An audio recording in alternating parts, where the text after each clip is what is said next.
बिस्मिल्लाहिर्रहमानिर्रहीम। अस्सलाम वालेकुम नाज़रीन, मैं सरवत फलीम हूँ। आप लोग जहाँ भी रहें खुशबाश रहें, अल्लाह की अमान में रहें, बखैर व आफ़ियत आप लोग रहें।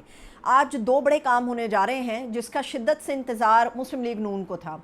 एक तो पहला काम ये हो रहा है कि अटक का पुल आज क्रॉस हो जाएगा और अली अमीन गंडापुर साहब जो हैं वो अटक का पुल क्रॉस करेंगे, क्योंकि उसके ऊपर बड़ी धमकी थी कि आप अटक का पुल क्रॉस करके दिखाएं तो आपको बताएंगे हम। एक तो अटक का पुल आज क्रॉस हो जाएगा और दूसरी बात ये कि नामुमकिनात में से एक चीज़ थी कि लाहौर के अंदर जलसा, और आज लाहौर के अंदर जलसा भी होने जा रहा है। ये दो नामुमकिन चीज़ें थी पंजाब हुकूमत के लिए या मरयम नवाज़ हुकूमत के लिए, जो आज होएंगी और दिन दिहाड़े होएंगी, रात के अंधेरे में छुप के नहीं की जाएंगी, बल्कि दिन के उजाले में यह सारा कुछ होने जा रहा है। आज कान्हा की मवेशी मंडी के अंदर पाकिस्तान तहरीक इंसाफ का जलसा होने जा रहा है। इमरान खान साहब ने दोबारा से पैगाम दिया है कि आप लोग अपनी गाड़ियों पे पहुंचो, नहीं पहुंच सकते तो बस पे आ जाओ, बस पे नहीं है तो मोटरसाइकिल पे आ जाओ, मोटरसाइकिल पे नहीं है तो साइकिल पे, कुछ नहीं है तो पैदल आने की कोशिश करो, मगर जलसागाह पहुंचो। अभी बड़ी तादाद में, जो हैरान कुन मेरे लिए चीज़ है, जिस वक्त ये व्लॉग बन रहा है दोपहर के तकरीबन 1:30 बज चुके हुए हैं और सबसे ज़्यादा ख़वातीन हैं जो वहाँ पर पहुँची। और ख़वातीन में कौन सी उम्र की ख़वातीन है ये बड़ी अहमियत रखता है। पाकिस्तान के तहरीक इंसाफ के इस जलसे के अंदर जो 45 साल से ऊपर की ख़वातीन हैं वो सबसे पहले इस जलसे में पहुंची हैं और वहाँ पर शिद्दत से इंतज़ार हो रहा है अटक पुल के क्रॉस करने का, यानी अली अमीन गंडापुर साहब अटक का पुल क्रॉस करेंगे और आएंगे। अब कफन सर पे बांधा हुआ है अली अमीन गंडापुर साहब ने और फूलों की बरसात हो रही है, जहाँ जहाँ उनका काफ़िला रुक रहा है फूलों की बरसात हो रही है और बहुत बड़ा काफ़िला है जो पेशावर से इस वक्त पंजाब की हदूद में दाखिल हो जाएगा और फिर पंजाब की हदूद में दाखिल होने के बाद लाहौर शहर में आ जाएगा। फूलों की बरसात इस काफ़िले के ऊपर हो रही है और लेकिन बदकिस्मती से किया ये गया है कि अली अमीन गंडापुर साहब के काफ़िले को रोकने के लिए जगह जगह कंटेनर लगाए गए हैं और मोटरवे तो कंप्लीट बंद कर दिया है। लाहौर इस्लामाबाद का जो रूट है मोटरवे का वो कंप्लीट बंद है। अब पेशावर से जिसने आना हो वो इस्लामाबाद के रूट पे दाखिल होगा मोटरवे से और फिर वो पंजाब की हद में या दाखिल हो जाएगा, लाहौर शहर के अंदर वो डायरेक्टली दाखिल हो जाएगा। लेकिन ये अपने पैर पे ना खुद कुल्हाड़ा मारा है, पंजाब हुकूमत ने बहुत बड़ा कुल्हाड़ा मारा है। उसकी वजह यह है कि मोटरवे से आने देते तो आराम से उन्होंने अपने काफिलों को लेकर आना था। अब जीटी रोड से जो बंदा भी बैंड बाजा बारात देखेगा वो इसके साथ दावत में शामिल हो जाएगा, क्योंकि सभी इंजॉय करेंगे फिर। और अगर जीटी रोड से काफिला आता है तो जिस बंदे ने नहीं भी आना वो भी इस काफिले के अंदर शामिल हो जाएगा और पार्टी करता हुआ लाहौर में पहुंचेगा और जलसे को अटेंड कर लेगा। अज़मा बुखारी साहिबा जो हैं इन्होंने एक ट्वीट किया है और इन्होंने ट्वीट में दो वीडियो अपनी डाली हैं। ये ट्वीट 10 घंटे पहले का एक ट्वीट है जिसमें दो वीडियोस हैं, जिसके अंदर सफ़ेद रंग के कपड़ों में मलबूस ढेरों लोग हैं और मर्द हजरात हैं वो सारे के सारे, जो कि मेन बुलेवर्ड गुलबर्ग पर मौजूद हैं। और अज़मा बुखारी साहिबा का इल्ज़ाम है कि ये लोग पाकिस्तान तहरीक इंसाफ के, बंदा पूछे ना कोई झंडा है ना कोई बैज है, कोई भी वहाँ पर जत्था आके खड़ा हो जाएगा और सारे एक ही यूनिफॉर्म में। अब स्कूल यूनिवर्सिटी का तो वो कोई यूनिफॉर्म नहीं है, लेकिन उनको इन्होंने पीटीआई के साथ टैग कर दिया है। अब मसला ये कि कान्हा में जिसने जाना है वो रात को मेन बुलेवर्ड गुलबर्ग पे क्या करेगा और सारे एक ही कपड़ों में क्यों मलबूस होंगे।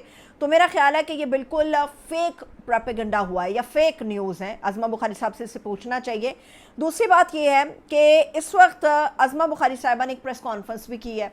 अब उन्होंने कहा है कि जी ना तो कोई सड़क बंद है और ना ही बंद करेंगे। ये अज़मा बुखारी साहिबा ने कहा है, जो कि पंजाब की वो पंजाब की इंफॉर्मेशन मिनिस्टर हैं। लेकिन इसी एक गुफ्तगू के बाद फौरी तौर पे लाहौर हाई कोर्ट के अंदर एक दरख्वास्त डाली गई है शेख इम्तियाज़ साहब की तरफ से, जो कि पीटीआई के लाहौर के सदर हैं। और ये दरख्वास्त उन्होंने अज़हर सदीक साहब के ज़रिए डलवाई है, जिसमें उन्होंने मौक़िफ़ इख्तियार किया है कि रास्ते जाबजा बंद किए गए हैं, उनको खुलवाने के लिए फौरी तौर पे केस को समाअत के लिए मुकर्रर करके ऑर्डर पास करें कि रास्ते खोले जाएं, क्योंकि अब जलसे की इजाज़त तो हमें मिल गई है। लेकिन अज़मा बुखारी साहिबा ने कहा है कि जी ना कोई सड़क बंद है और ना ही बंद करेंगे। हैरत है कि जो लाहौर से वीडियोस हमें मौसूल हो रही हैं उसमें तो जा बजा कंटेनर्स खड़े हैं। अब पता नहीं वो क्या इसको रंग देना चाह रहे हैं कि जी ट्रैफिक बहुत ज़्यादा थी या इनके जलसे की वजह से ट्रैफिक बहुत ज़्यादा डाउन हो गई, जैम पैक हो गया, पता नहीं वो क्या कहेंगे। फिर उन्होंने कुछ ऐसी पोस्ट दिखाई हैं, चीज़ें दिखाई हैं जिसमें बताया गया कि अली अमीन गंडापुर साहब जो हैं वो सर पे कफन बांध के डंडा बरदार फोर्स को भी अपने साथ लेकर आ रहे हैं। लाहौर में अगर आपने दाखिल होना हो तो बाबू साबू का एक इंटरचेंज आता है, आप उस इंटरचेंज के ज़रिए जो है वो लाहौर शहर के अंदर दाखिल होते हैं।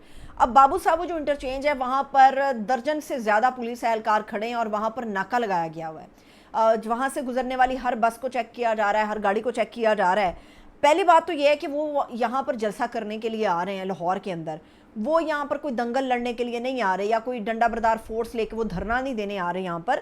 اور اگر آ بھی رہے ہیں تو کوئی مسئلہ نہیں ہے, بابو صاحبوں پہ آپ نے اپنے بندے پولیس والے کھڑے کیے ہوئے ہیں, تو وہ ڈنڈے نکال لیں گے, ڈنڈے برآمد ہو جائیں گے, تو پتہ چل جائے گا کہ علی امین گنڈا پور جو ہے وہ سر پہ کفن باندھ کے ڈنڈا بردار فورس کے ساتھ کیا کرنے آ رہے تھے.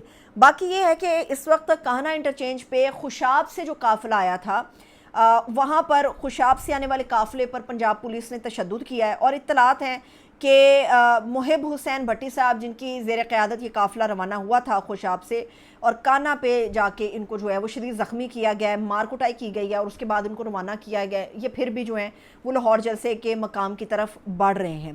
اٹک پل کے کراس کرنے کے لیے وہاں پہ بڑی تعداد میں آئی ایس ایف کے نوجوان کھڑے ہیں جن کے پاس بڑی بھاری بھرکم مشینری موجود ہے جو کنٹینرز کو ہٹائے گی.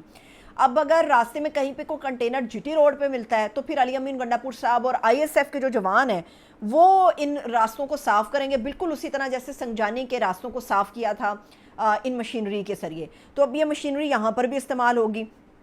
آج جو ہے یہ بہت بڑا جلسہ ہونے جا رہا ہے, اور اس جلسے کے جو کانسیکوینسز ہوں گے وہ بڑے شدید برآمد ہوں گے. پنجاب حکومت کی پاپولیرٹی کا پول کھلے گا, کیونکہ پنجاب حکومت کا یہ کہنا ہے کہ جی جلسے کے لیے ہم جگہ آپ کو دے چکے ہیں, راستے ہم نے بند نہیں کیے, مگر بندے اکٹھے کرنا آپ کا کام ہے. جو مجھے نظر آ رہا ہے بندوں کا تو ایک سمندر ہے, عوام کا ایک سمندر ہے. ان بندوں میں خواتین بھی ہیں, مرد حضرات ہیں, بچے ہیں, اور وہاں پر سٹیج نہیں بنا سکیں گے کیونکہ جو پل سے گزریں گے اس پل کی اونچائی اتنی نہیں ہے کہ کنٹینر کو یا وہ سٹیج کو جو ہے وہ برداشت کر سکے. تو اطلاعات یہ ہیں کہ 2 سے 3 کنٹینر جو ہیں ان کو اوپر نیچے کھڑا کر کے ایک سٹیج تیار کیا جائے گا اس جلسے کے لیے. اسلام آباد سے قافلے روانہ ہو چکے ہیں, لوگ بہت بڑی تعداد میں جو ہیں وہ روانہ ہیں, اور پرجوش طریقے کا ایک جلسہ جو ہے آج نظر آئے گا ہمیں. حالانکہ آج پتہ چل رہا ہے کہ لاہور میں کچھ گرمی ہے, لیکن خواتین جو ہیں وہ سب سے پہلے پہنچی. اس کا مطلب یہ ہے کہ مورال بہت زیادہ ہائی ہے. اب دیکھتے ہیں کہ یہ جلسہ کس طرح سے ہوتا ہے, کتنی بڑی تعداد میں لوگ اکٹھے ہوتے ہیں, اور جو پنجاب کا یہ دعویٰ ہے کہ بندے اکٹھے کرنا آپ کا کام ہے. اب دیکھتے ہیں کہ کتنے بندے کے پی کے حکومت یا پھر پورا پی ٹی آئی کا جو قافلہ ہے یا پی ٹی آئی سیاسی جماعت ہے یا عمران خان کی پکار اور ان کی للکار کے اوپر لوگ نکلتے ہیں. اس سارے معاملے کے اندر آج سپریم کورٹ آف پاکستان کے اندر ایک واردات ڈل گئی ہے, بڑی ہیوی قسم کی یہ واردات ہے. اس واردات میں کوشش یہ ہوگی کہ پاکستان تحریک انصاف کی ایک اور سیٹ جو ہے اس کو چھین لیا جائے پی ٹی آئی کے ذریعے. دوبارہ گنتی کا ایک یہ معاملہ اٹھا ہے. آپ کو یاد ہوگا کہ پچھلے مہینے اگست کے مہینے میں ایک درخواست تھی علی گوہر بلوچ صاحب کی جو مسلم لیگ نون کے ہیں, اور این اے 97 سے انہوں نے یہ دوبارہ گنتی کی درخواست ڈالی تھی. اب سب کو یہ لگ رہا تھا کہ دوبارہ گنتی ہوگی تو ہمارے ووٹ بڑھا دیے جائیں گے, جس کے نتیجے میں یہ ہوگا کہ ہمارے پاس سیٹ آ جائے گی. اور لیکن یہ درخواست ان کی جو ہے 21 اگست کو مسترد ہو گئی تھی, اور اس کے مسترد ہونے کی جو وجوہات ہیں اس پہ تحریری فیصلہ 25 اگست کو جاری ہوا تھا. اب 1 مہینہ بھی نہیں گزرا, لیکن یہ درخواست دوبارہ علی گوہر بلوچ صاحب کی جو ہے سپریم کورٹ آف پاکستان کے اندر دوبارہ سے دائر ہو گئی ہے. 1 مہینہ پورا نہیں ہوا اس درخواست کو, اب دوبارہ درخواست دائر بھی ہوگی. اور مزے کی بات یہ ہے کہ ہمارے جو چیف جسٹس ہیں قاضی فائز عیسیٰ صاحب, جو صرف چند دن کے مہمان رہ گئے ہیں, 23 ستمبر کو انہوں نے اس درخواست کو سماعت کے لیے مقرر کر دیا ہے, اور اس کے اوپر نظر ثانی ہوگی. نظر ثانی کر کے کیا کریں گے, جو واردات عمومی نظر آتی ہے دوبارہ گنتی کے عمل میں پی ٹی آئی کے ووٹ کم کر دیے جاتے ہیں, اور جو ہارنے والا کینڈیڈیٹ ہوتا ہے نون لیگ کا اس کے ووٹ بڑھا دیے جاتے ہیں. یعنی کہ یہاں پر بھی واردات ہونے کے قریب ہے. لیکن ہماری بدقسمتی یہ ہے کہ پورے پاکستان کی عوام کے ساتھ جو واردات ہوئی, جو پی ٹی آئی جیسی سیاسی جماعت کے ساتھ واردات ہوئی, ان کے بلے کے نشان کے اوپر کہہ کے تھک گئے. جنوری کے مہینے سے آنورڈ آج تک یہ 9-10 مہینے ہونے والے ہیں, اور 10واں مہینہ چڑھ جائے گا. نظر ثانی کی درخواست یہاں پر قاضی صاحب نے دوبارہ سے سماعت کے لیے مقرر نہیں کی, لیکن جہاں پر انہوں نے پی ٹی آئی کے لوگوں سے مزید سیٹیں چھیننی ہیں, واردات ڈالنی ہیں, ووٹوں کی تعداد بڑھانی ہے, وہاں پر یہ درخواست جو ہے وہ اب 23 ستمبر کو سماعت کے لیے سی جے صاحب نے جو ہے یہ مقرر کر دیا سماعت کے لیے. اب دیکھتے ہیں کہ یہاں واردات ڈالنے میں 1 دن کا ہی وقت لگے گا یا پھر 2-4 سماعتوں کے اندر تھوڑا سا معاملہ نیوٹرل کر کے نمٹائیں گے. مجھے اجازت دیجیے, اپنا خیال رکھیے, خدا حافظ.